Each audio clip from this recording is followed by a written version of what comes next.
No Akihan soitti siinä aamulla heti puoli 11 aikaan, että hän olisi mulle ensimmäinen tehtävä. Ja siellä olisi joku hieno Arabian kahviaston osa, joka on hieman mennyt rikki. No, täällähän tämä nyt onkin onpa kyllä hieno astia. Tämä on kyllä arvokas. No hetihän minä huomasin, että täältähän on ripaa poikki. Oho, täältähän löytyy, tämähän on Saudi-Arabia ja piippuleima löytyy täältä. Tämä kyllä kannattaa korjata.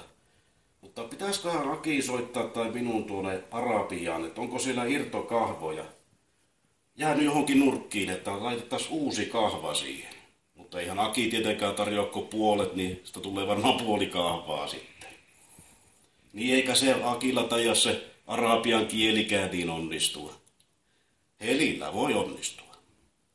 Joo, katsotaanpas. Mitäpähän. Tännehän Aki on laittanutkin. Täällä on liima valmiina.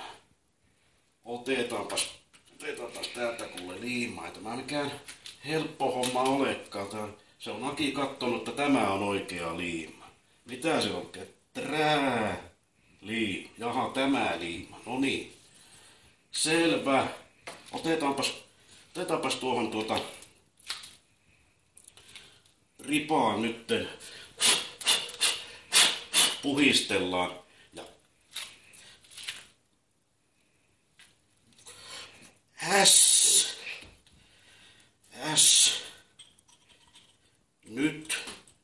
Nyt hieman painetaan sitä siinä ja tämä pitäisi ehtiä vielä perjantain huutokauppaan.